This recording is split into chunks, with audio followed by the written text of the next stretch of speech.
There are many secrets forever buried beneath the relentless sands of time. Who built the mysterious figures at Easter Island, and what was their fate? Why were the great cities of the Maya abandoned and left to crumble into ruins? How did the Anasazi Indians suddenly disappear without a trace? But perhaps history's greatest mystery of all is one of its most recently discovered. A monumental complex of structures found empty, haunted,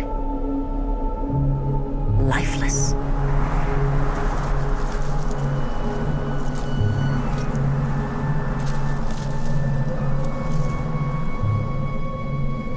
It is a discovery that raises questions both compelling and chilling, with likely answers that at times seem almost too horrifying to contemplate. And yet, because we are human, we press forward in the quest to know what happened to the lost people of Mountain Village.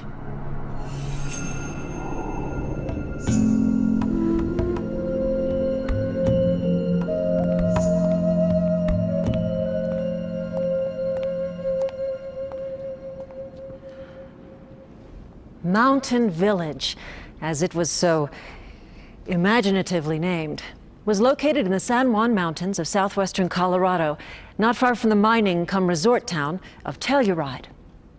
But unlike Telluride, which had a long, colorful, and organic history, Mountain Village erupted quite suddenly, only at the end of the 20th century. The resources and energy consumed in its construction evidence a culture possessing unprecedented wealth and power. And yet, by the time it was discovered by a lost backcountry skier named Brian Miller, only a few years later, it was apparently completely deserted, devoid of any signs of active culture, enterprise, or habitation. What could possibly have happened? I just came over this ridge and saw this like Swiss hamlet or something. Honestly, I didn't know what it was or where I was. I go pretty deep into the backcountry sometimes, but I knew I'd never come out in Switzerland before. What Miller had found was nothing less than one of the most extraordinary archaeological and anthropological discoveries of our lifetime. Here you had a virtually intact relic of an entire civilization. And a very recent civilization at that. It was felt universally that the secrets of the Mountain Village people's disappearance might yield important lessons for the rest of us. Who were they? What happened to them? And why? There is one thing that all the experts agreed on with regard to the people of Mountain Village, now known collectively in archaeological circles as Sunset Man. Clearly, these people perceived themselves as deities. The scale of the architecture is immense. These buildings could be 12,000, 15,000, sometimes 30,000 square feet. They required acres of clear-cut forest, millions of gallons of fossil fuels for transporting building materials and for maintenance, and armies of menial laborers to support the entire operation. For residents of nearby Telluride, the site remains shrouded in mystery. I've seen it from a distance, but I won't go up there. Nobody around here will. It's just, I don't know, it's just a feeling you get. It's just creepy. At one site, investigators found a residential structure that contained no fewer than 19 bathrooms. This really was an enigma, the bathrooms. Most anthropologists would concur that they could not have had a utilitarian function. There were simply too many of them. They must have had some ritualistic or ceremonial significance. Eerily, a photo of the building's long-lost inhabitants surveys the scene.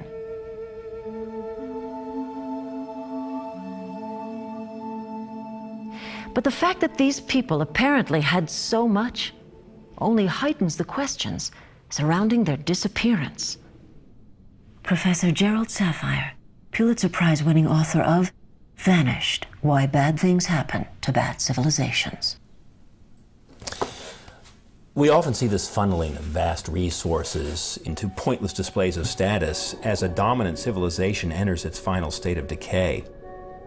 If you look at the ancient Egyptians, the Mayans, Sunset Man, this correlates with a kind of growing preoccupation with the iconography of death. And with this, we see an almost pathological failure to devote resources to the structures that sustain life. Mountain Village had no grocery store. You have to remember, these people had no skills of their own. They relied on a vast underclass of servants to provide their most basic of needs. Cooking, cleaning, fresh-cut flowers, Bordeaux. It's quite possible that as real estate prices rose sharply, the workers were completely displaced from the region, leaving Sunset Man to fend for himself in a hostile environment. One theory holds that a single event, perhaps a great snowstorm, signaled the beginning of the end. Yes, certainly, with a severely depleted workforce, something as simple as a turn in the weather could have done them in. Remember, their vehicles, like everything else, were tremendously ill-suited to their environment.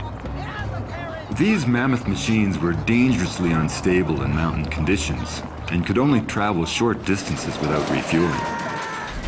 Mountain Village had no gas station. With no coherent system of pedestrian walkways, Sunset Man had no escape. The situation would have rapidly become desperate. Cannibalism. An extreme theory, yes, but local James Hurst is not alone in his speculations. Definitely cannibalism. Well, yes, cannibalism is a sexy theory, and as a matter of fact, one forensic archaeologist did find traces of human muscle protein in the fecal remains of a former Yahoo executive. Evidence exists of virulent conflicts between warring clans of Sunset Man, as the ever-increasing number and size of these behemoth structures resulted in the blocking of one another's views. Internal conflict and even cannibalism may have played a role, but I think the preponderance of evidence points to eventual attacks from hostile neighbors. You have to remember, these people made many enemies locally. The obscene displays of wealth for wealth's sake, the grotesquely unsustainable overconsumption of the world's remaining resources. My suspicion is they couldn't eat each other fast enough to stay out of harm's way. But is it really plausible that a loosely organized band of ski bums and short order cooks could literally extinguish an entire civilization? One thing about your lower income local around here, they're extremely fit. Experts concur that the surrounding culture, while not a warlike one, did place a high value on extreme feats of physical prowess. It's true they smoke a lot of dope, but they also drink a lot of coffee. Pump 2, 3 double lattes into them, and they could do some damage. And in fact, investigators have evidence that right here, on this spot, a major battle was fought. On the one side, you had the already vulnerable and nearly helpless residents of Mountain Village, aided perhaps by a small band of real estate agents. And on the other, you had a coalition of virtually everyone else in the region, led of course by environmentalists and the laboring class.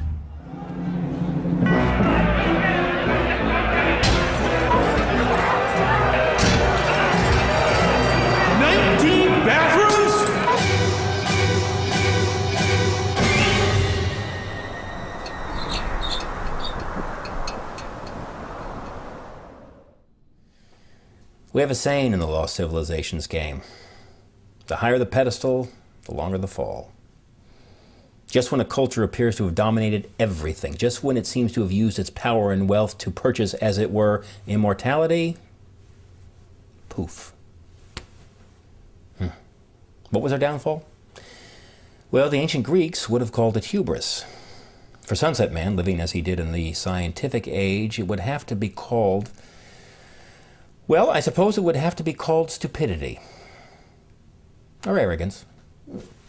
Stupidity or arrogance, either one. My wife calls it evil, but that is not really a technical term. Still, there are some in the academic world who subscribe to a less violent theory of Sunset Man's disappearance. Perhaps foremost among them is French archaeologist and art historian Dr. François Julien. Non, je crois que ce qui s'est passé est très clair. I think it's clear what happened. One day, these mountain village people took a good look at their homes, their community, and suddenly saw it for the first time. Do you know what I mean? Really saw it. The huge, unwelcoming spaces, the need to shout, "I'm rich, look at me," with every stone, every log, the imitation Western decor, the Disneyland facades. You know, in French we have an expression, sans âme. That means to be empty, really, to have no soul. This place, this mountain village, it has no soul. It has no soul. And in the end, to live in a place that has no soul, well, Ce n'est pas possible. Ce n'est pas possible.